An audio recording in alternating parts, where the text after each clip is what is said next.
On that note, I have a brand new book in my hand, Middle of Diamond India, National Renaissance Through Participation and Enterprise. Shashank Mani Tripathi is with me in this conversation. कैसे हैं आप? मैं ठीक हूँ। मैं जब इस book के बारे में मेरे पास ब्रीफ आया और मैंने थोड़ा बहुत पढ़ा, मुझे बहुत इंटरेस्टिंग पार्ट ये लगा because somewhere down the line मैं इसी पे बिलीव करता हूँ. For all those people who don't know मैं क्या बात कर रहा हूँ, he speaks about the diamond in India, and what he means by diamond in India is जो tier 2 और tier 3 cities हैं, that is the real diamond of India. And I believe कि हाँ, उसको अच्छे से अगर properly mine किया जाए तो actually इंडिया के पास, भारत के पास एक बहुत बड़ा diamond है. I would love to know your context and your perspective on this.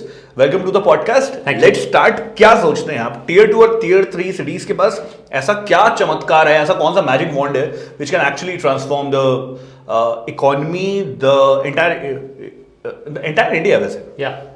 मेरा ये मानना है कि बहुत पहले एक इकोनॉमिस्ट थे जिन्होंने bottom of the pyramid analogy दी, जो बहुत प्रचलित हो गई क्योंकि बहुत जगह से ऐसा था कि एक पिरामिड है, अधिकांश लोग अमीर हैं, बहुत गरीब हैं.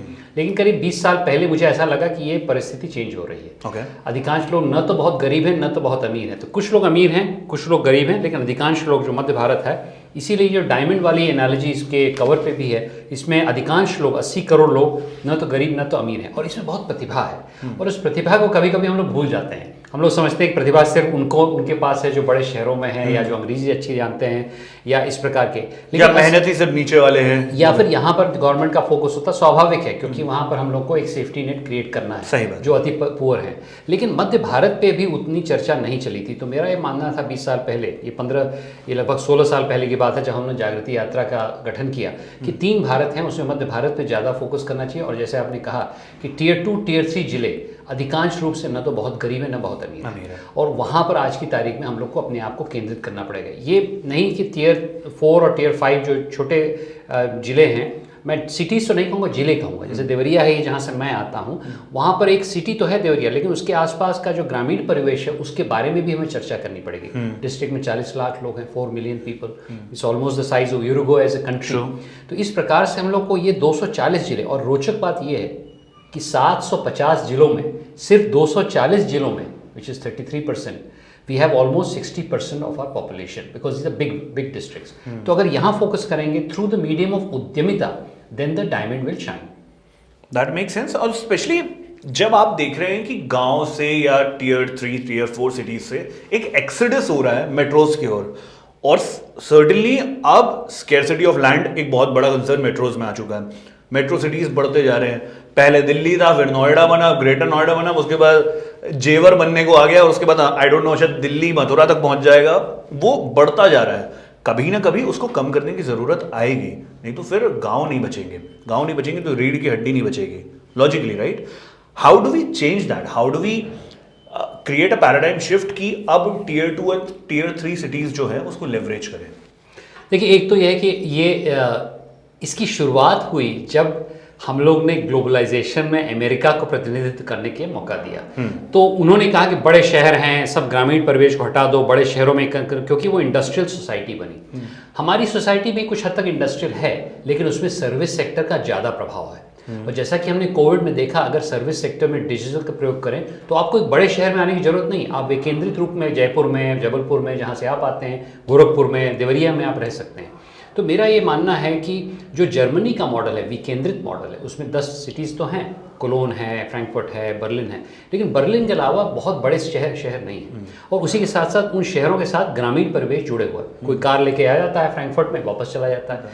तो हम लोग को जो नई हमारी प्रवृत्ति, उसमें ये जरूरी नहीं कि अंधाधुन हम लोग अर्बनाइजेशन करें. कुछ अर्बनाइजेशन आवश्यक है, लेकिन देवरिया को नया देवरिया कैसे बनाएं, आजमगढ़ को नया आजमगढ़ कैसे बनाएं, छोटे शहरों में भी जो शहरीकरण हो रहा है उसको सुचारू रूप से करें, वो मेरे हिसाब से ज़्यादा सार्थक है हमारे लिए. तब हमारी इकॉनमी डिसेंट्रलाइज रहेगी, लोग वहीं के वहीं काम करेंगे. और इसमें एक और पक्ष मैंने रखा है किताब में कि जो पर्यावरण बहुत बड़ा हार्म हुआ है, वो इसलिए हुआ है कि जो चीज़ उपज हमारे गांव में होती है उसको शहर में ले जाने के लिए हम लोग को कुछ चीज़ें करनी पड़ती है. शहर की उपज वहाँ ले जाने के लिए पैकेजिंग में, इन सब चीज़ों में, ट्रांसपोर्टेशन में इतना प्रदूषण होता है. अगर डिसेंट्रलाइज हो, जैसे कि हम लोग देवरिया और इर्द गिर्द में लगा रहे हैं, तो वहीं की उपज वहीं कंज्यूम होगी, तो मेरे हिसाब से पर्यावरण पे भी जो मार है वो कम होगी. तो हर तरीके से हम लोग को एक नई आधुनिकता, एक नई शहरीकरण की तरफ बढ़ना चाहिए, बनस्पत ये कि हमने जो यूनाइटेड स्टेट्स से बोला गया यहाँ पर अपनाया जाए। आप जागृति यात्रा के फाउंडर हैं, मतलब एक ऐसी यात्रा जो कि पूरे इंडिया को इतने सारे लोग जाते हैं, it's a popular thing. When I was doing my research for this book, for this interview, I got to know कि वाह, मतलब इतने सालों से चल रहा है, इतने सारे लोगों को यूनाइट करता है। What was a basic thought when you thought of like let's start जागृति यात्रा? क्या था बेसिक थॉट, क्या था दिमाग में? थॉट ये था कि किसी भी सिस्टम को आगे बढ़ाने के लिए आपको लीडर्स खड़े करने पड़ते हैं, और लीडर्स को खड़े करने के लिए आपको सिर्फ किताबी माहौल नहीं, आपको अनुभव से लीडर खड़ा करता है। तो क्या हम अनुभव दे सकते हैं उनको? तो पूरे देश भर में भ्रमण करें और सत्संग करें 500 अन्य लोगों के साथ, ताकि जब देश भर में भ्रमण करके अपने ज़िले में वापस जाएंगे तो उनको एक अलग ऊर्जा मिले, ताकि अपने ज़िले के वो काम कर सके। तो जो 500 लोग हमारे चलते हैं उसमें 40% महिलाएं होती हैं। एक पूरी ट्रेन हम लोग हायर करते हैं और उसमें हम लोग मुंबई से चलते हैं, दक्षिण कन्याकुमारी, फिर मदुराई, फिर बेंगलोर, फिर श्री सिटी, फिर विशाखापट्टनम, फिर उसके बाद बहरामपुर, नालंदा, देवरिया, जहाँ एक रात को हम लोग रुकते हैं, अन्यथा ट्रेन में ही सोते हैं, दिल्ली, तिलोनिया, साबरमती, बैक टू बॉम्बे। तो एक तरह से माल्यार्पण करते हैं हम लोग देश का एक ट्रेन ट्रैक से। तो उससे लोगों में जो अनुभव और जो ऊर्जा जागृत होती है। और देखिए, हमारा देश भी तीर्थार्थियों से परिभाषित है। एक डायनेक हैं हार्वर्ड की indologist, she has said there are much before governments and our so-called structures, political structure defined India, we were defined by the footsteps of its pilgrims. हम लोग अपने यायावरों से जाने जाते हैं। सही बात है। कोई व्यक्ति वहाँ से चला हो तो रामेश्वरम आ जाता था, यहाँ से चला तो बद्रीनाथ चला जाता था, और हमारे कई ऐसे थे, शंकराचार्य उसमें एक हैं जिनसे मेरी भी प्रेरणा है, स्वामी विवेकानंद हैं। कई लोगों ने यात्राएं की, गांधी जी ने यात्रा की, अन्य लोग, मोदी जी ने यात्रा की, कई लोगों ने यात्राएं की देश का अनुभव करने के लिए। तो इस प्रकार से जो यात्रा में जाता है उसके में आंतरिक परिवर्तन आता है। यही 15 दिन की कॉन्फ्रेंस हम लोग बड़े शहर में किसी कॉन्फ्रेंस हॉल में करें तो शायद उतना प्रभाव नहीं पड़ेगा, लेकिन यही चीज़ सत्संग हम लोग एक ट्रेन में पूरे देश भर में करते हैं तो उसका प्रभाव जीवन उपरांत पड़ता है। एक किताब आपको जितना सिखा सकती है, मुझे लगता है 1 किलोमीटर का रास्ता, 1 किलोमीटर का सफ़र, पैदल सफ़र, उससे ज़्यादा आपको सिखा सकता है। क्योंकि और भारत एक ऐसा देश है जहाँ इतनी सारे लैंग्वेज हैं, हर 100 किलोमीटर में बोलियाँ बदल जाती हैं, खाना बदल जाता है, लहजा बदल जाता है, जीने का तरीका बदल जाता है। आई गेस इतने सारे पर्सपेक्टिव जानना, specially for all those people who really want to move into a more public oriented और maybe like a leadership, public political leadership profile, उनके लिए तो बहुत ज़्यादा इंपॉर्टेंट है। मुझे इसलिए लगता है कि हाँ, जो यूथ एक्चुअली उसमें जाना चाहता है, इसीलिए कहा जाता है ना कि जब नेता स्टार्ट करते हैं या नेता बनते हैं उसके पहले काफ़ी सालों तक बहुत सारे लोग यात्राएं करते हैं। नर्मदा परिक्रमा की जाती है, गंगा परिक्रमा की जाती है, अलग अलग नदियों के साइड बाय साइड चलते रहेंगे, उतने सारे कल्चर्स को एक्सप्लोर करते हैं। So I really love that. But back to where we were, हम बात कर रहे थे कि टियर 2 और टियर 3 में करें। What kind of potential do you see tier 2 और टियर 3 सिटीज़ में? क्या क्या पोटेंशियल दिख रहा है? एक तो सबके पास इंटरनेट आ चुका है, 4G 5G इंटरनेट सबके पास है, अच्छी खासी स्पीड है, अग्रीड बहुत सारी चीज़ें उससे सॉल्व हो सकती है। तो डिसेंट्रलाइज करने की ज़रूरत है जो एक मेट्रोज में हुआ है। लेकिन और क्या क्या पोटेंशियल हम देख सकते हैं? देखिए, 3 प्रकार के पोटेंशियल हैं। एक तो बहुत बड़ा कल्चरल पोटेंशियल है, उसके बारे में बात करूँगा। एक है ह्यूमन पोटेंशियल, अधिकांश भारतीय मध्य भारत में ही रह रहे हैं। और एक मेरे हिसाब से जो एक पर्यावरण वाला पोटेंशियल है। तो इन 3 विषयों पे मैं बात करता हूँ। ठीक है। तो कल्चरल पोटेंशियल ये है कि मेरा ये मानना है, मैंने किताब में लिखा है कि जब अंग्रेज आए तो बड़े बड़े शहर इन्होंने वहाँ बनाए जो उनके शहर थे। कलकत्ता भारतीय शहर नहीं था पहले, मुंबई भारतीय शहर नहीं था, चेन्नई भारतीय शहर नहीं था, वो तो उन्होंने बनाए। अगर आप देखें हमारा कौन सा शहर था, हमारा शहर था कानपुर, या हमारा शहर था कोई ऐसा जगह जैसे कि मान लीजिए मुर्शिदाबाद जो अब चला गया है। तो ऐसे शहरों के बनस्पत उन्होंने अपना तंत्र बनाया।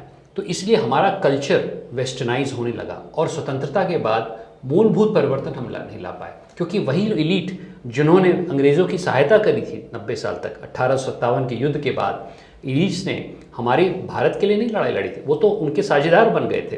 तो वो इलीट ही हमारी सभ्यता को आगे ले जाए, तो उसमें पाश्चात्य सभ्यता का अनुपात था। तो जब हम लोग बड़े हो रहे थे और जाकि मान लीजिए हम कॉलेज में थे, तब भी हम समझते थे कि जो बड़े शहर का है वो अच्छा है, जो छोटे शहर का वो नहीं है। लेकिन असली हमारा कल्चर छोटे गांव शहरों में अभी भी प्रोटेक्टेड है, उसको अंग्रेज दबा नहीं पाए। उसमें भी अगर आप जाइए पांडेपुर का रामलीला देखिए मेरे देवरिया में, तो पांडेपुर में रामलीला 104 वर्षों से चल रही है। एज एन एग्जाम्पल, एक गांव में अगर आप हमारी संस्कृति को देखिए, भोजपुरी के कई ऐसी कहानियाँ, आला रुदल की कहानी है, संस्कृत भाषा जो मेरे क्षेत्र में बहुत होती है, तो इनको निकालने का काम आसानी से हो सकता है मध्य भारत में, क्योंकि वो मरी नहीं। एक तो कल्चरल सुविधा है जिसको प्रधानमंत्री जी बहुत अच्छी तरह इसको निकाल रहे हैं। दूसरा, जो हमारे मानव संसाधन है उसमें कई लोग बोलते हैं भाई साहब ये लोग तो अंग्रेज़ी नहीं पढ़ना जानते हैं, हिंदी जानते हैं, तमिल जानते हैं, बंगाली जानते हैं, अन्य चीज़ें जानते हैं, लेकिन मेरे हिसाब से मुझे ऐसा लग रहा है कि इन लोगों के पास एक बहुत अच्छी शक्ति है, वो अपने पर्यावरण अपने साथ लेके वहाँ के कल्चर, वहाँ के परिवेश को आगे ले जाने की शक्ति है। स्थानीय स्ट्रेंथ है, स्ट्रेंथ बेस्ड है। ये नहीं कहना चाहिए कि देवरिया में कोई उपलब्धि नहीं, देवरिया बहुत चीज़ें हैं, अच्छा वहाँ पर खेती है, वहाँ पर लहलाते खेत हैं, वहाँ नदियाँ हैं। अगर हम उस स्ट्रेंथ को लेके आगे नहीं बढ़ेंगे तो मानव संसाधन ऐसा समझेगा कि मेरे पास कोई चीज़ नहीं। तो उसको मैंने ह्यूमन एंटरप्रेन्योरल पोटेंशियल कहा है। बहुत एंटरप्रेन्योरल पोटेंशियल है हमारे यहाँ। 120 उद्यमी हमने खड़े कर दिए हैं, स्थानीय रूप से 7,500 रोजगार दिए हैं। और तीसरा पर्यावरण का है। अभी भी टियर 3 टियर 2 जिलों में जो पर्यावरण की मार पाश्चात्य सभ्यता ने की है पूरे विश्व भर में, वो कम है। आज की तारीख में अगर CO2 एमिशन पर कैपिटा देखें तो हमारे देश का औसतन 2 टन है, चाइना का 8 टन है, यूनाइटेड स्टेट्स का 15 टन है, वो 20 टन से कम हुआ है। हमें ये नहीं करना चाहिए कि हमें चाइना का मार्ग अपनाएं, 8 टन जाएँ, 15 टन जाएँ, फिर उसके बाद नीचे आएँ। हम लोग तो 2 टन से भी आगे चल सकते हैं ताकि पर्यावरण को साथ लेके हम लोग आगे बढ़ें। तो मेरे हिसाब से ये 3 उपलब्धियां हैं मध्य भारत की, और मुझे ऐसा लगता है कि इस शक्ति को पहचानना आवश्यक है, क्योंकि अन्यथा हम क्या करते हैं, उनको पैट्रनाइज करते हैं, ये तो दीनहीन है, इनमें कोई क्षमता नहीं। गणतंत्र की परिभाषा ये नहीं कि 80 करोड़ वोटर हैं, गणतंत्र की परिभाषा ये है कि उनके प्रयास से हम देश को आगे बढ़ा सकते हैं, तो उनको उत्तेजित करना पड़ेगा कि आगे बढ़िए। ठीक है, एक पब्लिक डोमेन में एक कॉन्वर्सेशन या एक फैक्ट कई बार कई लोग पोर्ट्रे करते हैं कि 1% ऑफ द पॉपुलेशन के पास बहुत ज़्यादा पैसा है, जो बाकी है उनके पास कम है, which is a fact. How do we solve that? Agreed, देखिए जो हद से ज़्यादा अमीर है वो ऐसा तो है नहीं कि वो पैसे बांटना ले गया कल से, तो बट जो नीचे वाला है उसको कैसे ऊपर लेके जाया जा सकता है? एंड इस पर सबके अलग अलग ओपिनियंस है। I would love to know your opinion on this. बहुत अच्छा प्रश्न।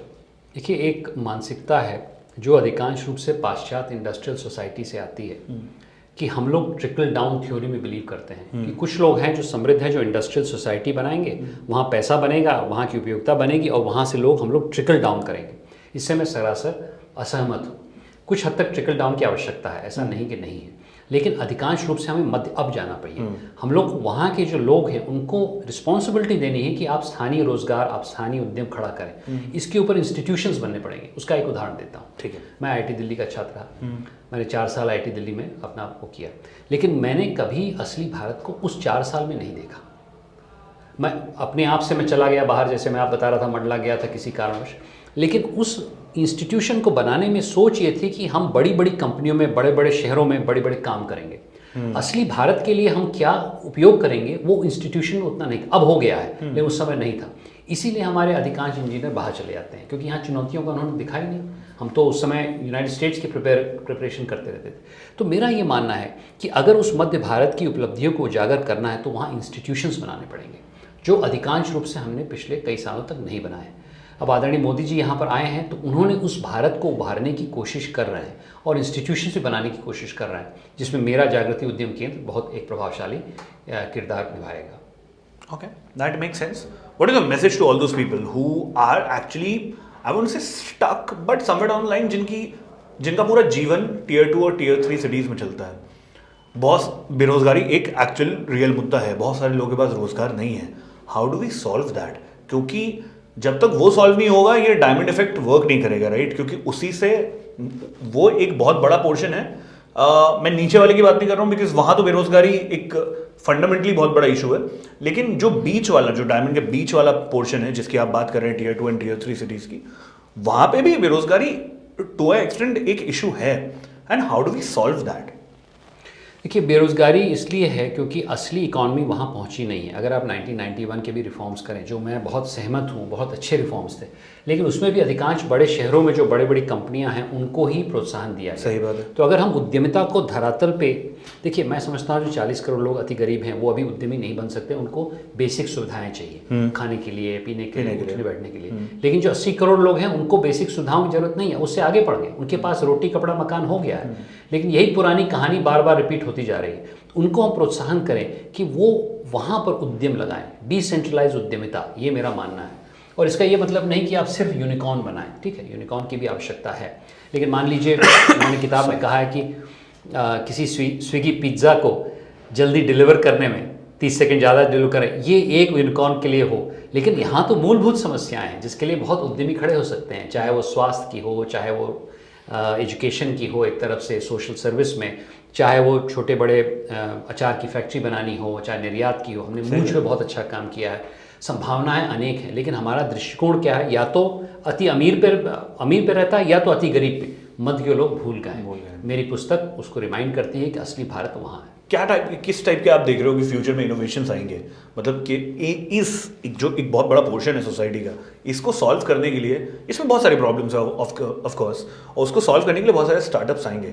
किस जोन के होंगे ये स्टार्टअप? आजकल हम देख रहे हैं कि चलिए फूड डिलीवरी एक अच्छा इन पे है, इस पे चल रहा है, ऑनलाइन कुछ भी चीज़ें हो जा रही हैं, बट ऑनलाइन के अलावा भी बहुत सारा पोटेंशियल है। What kind of ideas do you think popping up from this particular?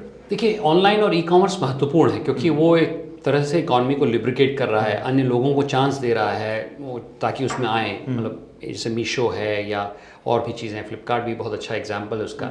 लेकिन वो पहला चरण था। असली वास्तविक समस्याएं तो इस 80 करोड़ भारत में है, चाहे वो स्वास्थ्य की समस्या हो, तो मान लीजिए टेलीमेडिसिन में अब नया नया शोध हो रहा है। मान लीजिए पानी की समस्या हो, कैसे हम लोग ड्रिंकिंग वाटर सुचारू रूप से जल जीवन के अलावा भी पहुंचाएं।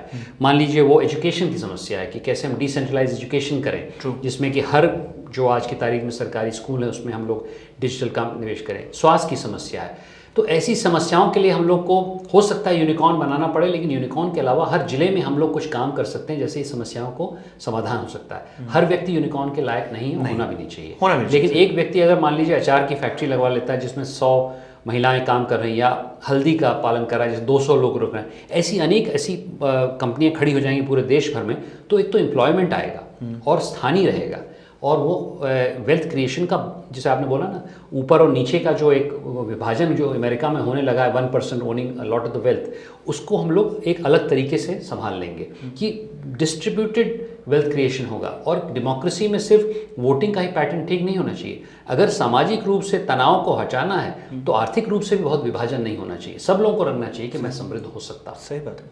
आप अभी बात कर रहे थे कि जैसे टीयर 2 टीयर 3 सिटीज़ के पास भी बहुत कुछ है। I really like one thing जो अभी कुछ महीनों पहले प्राइम मिनिस्टर मोदी ने भी बोला था, which is geographical patents copyrights. Like Nagpur के ऑरेंजेस में नागपुर के ऑरेंज का स्टैंप लगेगा और वो सब जगह जाएगा, वो सबके पास। हमारे ऐसे टीयर 2 टीयर 3 सिटीज़ हैं जिनके पास अपना एक अलग लेगेसी है जो कल्चर का ही पार्ट है। फॉर एग्जाम्पल मुरादाबाद में कुछ बनता है, सहारनपुर में फर्नीचर बनता है, कहीं पे इत्र बनता है, कहीं पे लाख की चूड़ियाँ बनती हैं, कहीं बनारस में बनारस की साड़ियाँ फेमस है, वो और कहीं आपको नहीं मिलेगी। इन इंडस्ट्रीज पे फोकस होना चाहिए। And how do we actually scale it up, कि जिसमें एक तो कोई भी साउथ में ही बन रहा हो बनारसी साड़ी बोल के बेच देगा, मुंबई में भी बनारसी साड़ी बोल के बेच देगा। How do we solve that particular problem? इसमें देखिए 3 विषय हैं। एक तो यह है कि क्यों ऐसी हालत हुई कि हमने अलीगढ़ के ताले को निगलेक्ट किया या कानपुर में लेदर को निगलेक्ट किया, बनारसी साड़ी।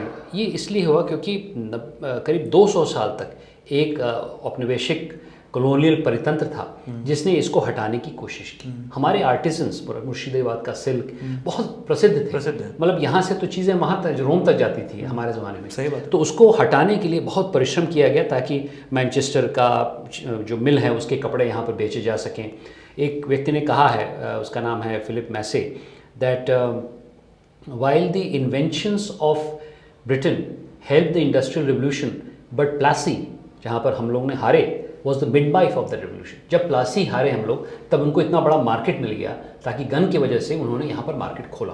मार्केट खोलने की वजह से ये सब चीज़ें हम लोग को विनाश कर। अब समय आ गया है कि उनको फिर से उत्थान करें, लेकिन इसमें भी मैं समझता हूँ कि हम लोग आधुनिकता लाएं, हम लोग इनोवेशन लाएं। अगर आज की तारीख में हम लोग बनारसी साड़ी बनाते हैं तो हस्तशिल्पकला की आवश्यकता है, उसको कैसे मार्केट करें, उसका ब्रांड कैसे बनाएं। मेरे ही जनपद में देवरिया में मूंछ की बहुत प्रक्रिया है, उसको हम कैसे, मूंछ एक होती है जिसमें कि हम लोग एक मूंछ से बास्केट बनाते हैं, सब चीज़ें करते हैं।